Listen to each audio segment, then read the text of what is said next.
1848년 영국이 제작한 지도, 1866년 프랑스가 제작한 지도, 그리고 1871년 미국이 제작한 지도.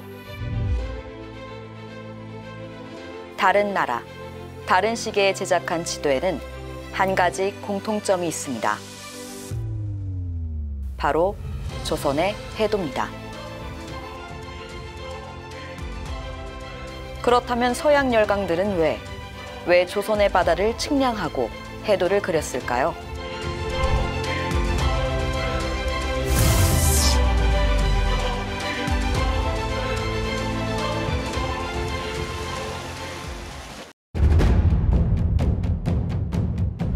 (15세기) 지리산 발견의 시대라 불리며 유럽인들이 동양으로 진출을 시작하였습니다. (19세기) 중국과 교역의 권리를 획득하고 일본을 개항시킨 열강은 이제 조선으로 시선을 돌렸습니다. 이 무렵 조선은 문호를 닫고 서양과의 교역을 거부하였으며 바다로 나가는 것을 금하였습니다. 서양 오랑캐가 침입하는데 싸우지 않으면 화친하는 것이요. 화친을 주장하는 것은 나라를 팔아먹는 것이다. 이에 조선의 해역에서는 프랑스, 미국, 영국, 러시아 등의 다양한 국적의 이양선들이 출몰하였고 그들은 섬과 항구, 만 등 우리 해역 곳곳을 측량하여 120여 종의 해도를 그렸습니다. 해도는 바다의 정보고죠. 해도는 바다를 항해하는데 반드시 필요한 그 사항들이 기록되어 있는 정보잖아요. 근데 우리나라는 아시다시피 해금 정책을 쓸 때거든요. 그 해금 정책을 써가지고 이제 바다 밖으로 못 나가게 하고 그랬는데 조용한 아침이 나라 조선에 대한 그 관심이 참 많았어요. 황당선이라고 그랬어요. 황당무계한 선, 이렇게 이상한 배들. 그래서 황당선이라는 말을 썼고, 그 다음에는 이제 이양선이라는 말을 썼습니다. 그런 배들이 그 우리나라 그 해안에 많이 출몰을 했죠. 그 출몰하면서 그들은 항해하기 위해서는 반드시 해도가 필요하니까 조선 해도를 제작을 한 거죠. 120여 종의 해도 중 많은 나라에서 그린 곳이 있습니다.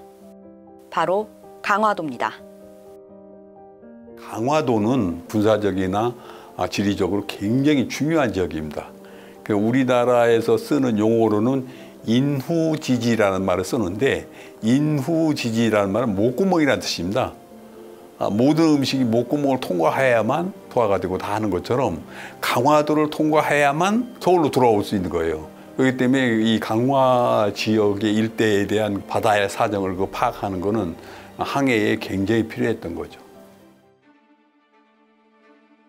강화도를 들어오기 위해서는 김포와 강화 사이로 흐르는 좁은 해역인 강화해협으로 항해해야 하는데 강화해협의 최대 유속은 약 5노트로 밀물에서 썰물로 유향이 바뀔 때 짧은 시간 안에 유속이 급격히 증가해서 지속되는 특이한 경향이 있습니다. 또 수심이 얕고 조수간만에 차 최고 9m로 썰물대는 곳에 따라 바닥이 드러나기도 합니다. 당시 열강들의 배인 이양선의 특징은 배 밑바닥 부분이 V형으로 뾰족한 형태인 첨저선인데 조수간만의 차로 물이 빠지면 배가 쓰러지게 됩니다. 이 때문에 물이 빠졌을 때는 물이 어디까지 빠지는지, 배가 들어갈 수 있는 수심은 어디까지인지 알아야 하므로 해도를 제작하지 않고서는 강화도를 지나 한양에 가기 힘들었을 겁니다.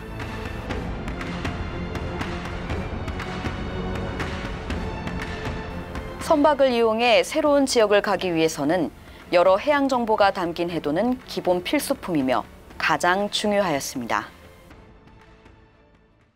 강화도 해도에는 그 수심이 낮고 암초가 굉장히 많아요. 그렇기 때문에 그 강화 일대의 그 수심, 그다음에 그 해안선, 해안 지역 추천 항로가 그려져 있습니다. 그래서 그런 그 해도를 보고 항해를 해야만 안전하게 그 한양까지 들어올 수가 있었던 거죠. 프랑스는 해도에 적혀 있는 해양 정보와 물길을 따라 강화도를 점령 후 통상 조약 체결을 요구하였습니다. 이는 우리나라 역사상 최초로 서양의 군함이 군사 목적으로 한반도의 심장부에 접근한 사례입니다. 이처럼 자국의 해도가 타국에 의해 제작된다는 것은 군사작전, 나아가 지배의 수단이 될 수 있음을 알 수 있습니다.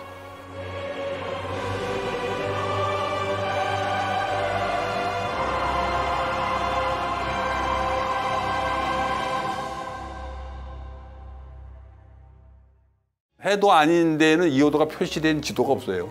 이렇게 그 이호도가 얼마나 우리한테 중요한 섬인데, 독도에 가면 독도만 보이시는데 독도 아래에는 이사부 해수안도 있고 안영복 해수안도 있고 해오름 해수안도 있고 암초에다가 붙인 이름들이에요. 이렇게 해도에는 바다에 대한 내용들이 이거는 일반 지도에는 없습니다.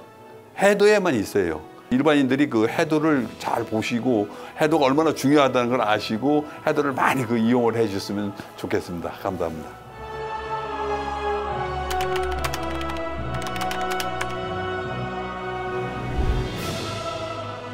21세기 세계는 해양 패권을 두고 보이지 않는 전쟁 중입니다.